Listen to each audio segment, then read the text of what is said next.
The news to be announced at the moment is that Brianna Jackfruitson is no longer vegan.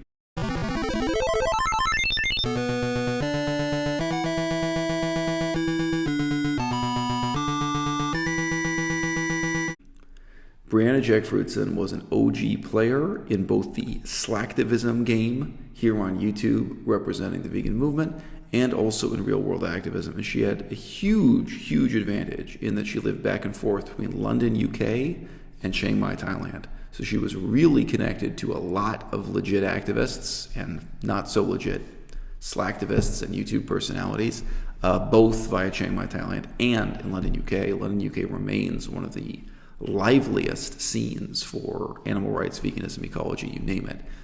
Many of those political movements I personally find despicable, but that's another story.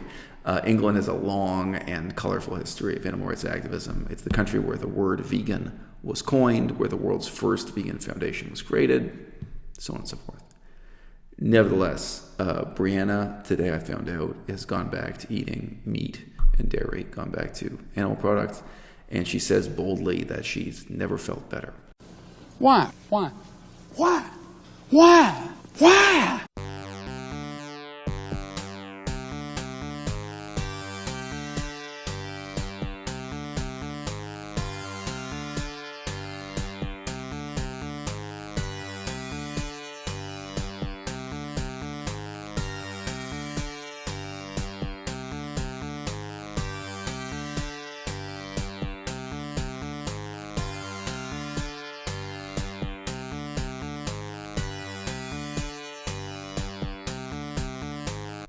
This reminds me of another little anecdote.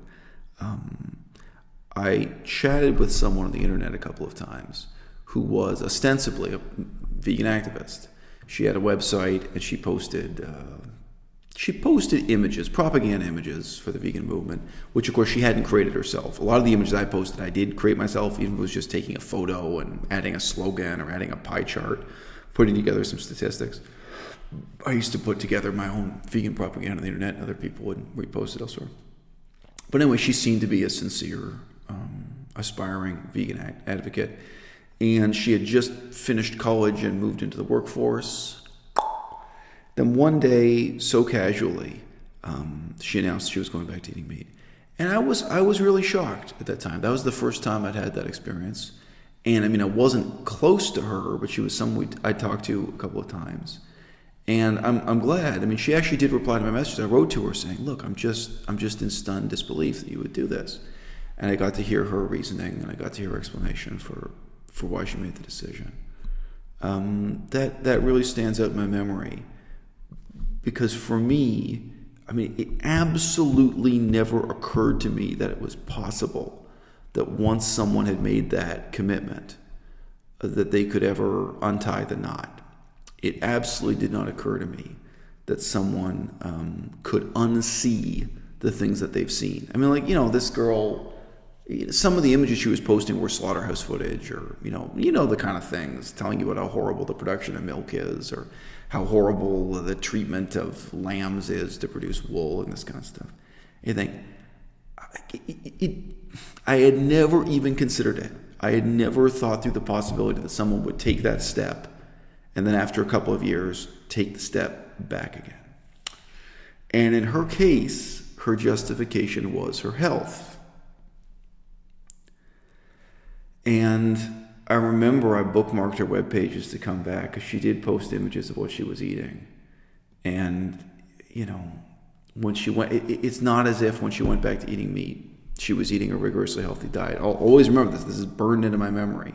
When I checked back, I think a couple of weeks after that conversation, maybe it was only a couple of days, she had a photograph of some sausage rolls. So, I mean, sausage rolls are little pieces of the lowest grade of meat, and then they roll it in like a batter. They roll it in like a pastry, and then they fry the pastry, I think. I'm not sure if it's fried or baked. It's unbelievable. And there was this photo of it, and she said something like, "All I ate today was some soda pop and sausage rolls." Like, she was complaining about being busy that day and stuff. But it's like, if if your justification for doing this terrible, unethical thing is that you want to have optimal health, like, then, what kind of a carnist diet would you eat? What kind of a meat and dairy diet would you eat if it were sincerely about optimal health? It wouldn't be pizza, and it wouldn't be, sausage rolls. Anyway, look, at this point, now this is more than 5 years later. Now I've seen it all before. I've done it all before. So many people have disappointed me. So many people have shown me that they can revert, most often just for emotional reasons, but for whatever reason, they have some kind of personal crisis in their life, and they attribute the problem to veganism, and then they start to idealize meat eating as the solution, and we get to see just how little their political, ethical, and ecological convictions are worth. We get to see how little their convictions are worth. And we add today Brianna Jackfruitson to that list of names. Something that might stand out in memories for a few of you is this.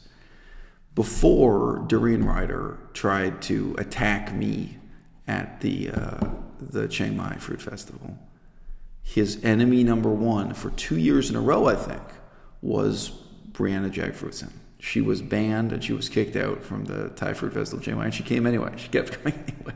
She had fans there and she made connections there. Anyway. And at that time, Durian Rider's denunciation of Brianna Jackfruitson was that she's not a vegan, that she's not an animal rights person, that she is, quote, just an eating disorder person, close quote. I'll always remember that. He said, you're just an eating disorder person. That was his judgment on Brianna Jackfruitson. Well, Durian Rider may be wrong about a lot of things, but he's not wrong about everything.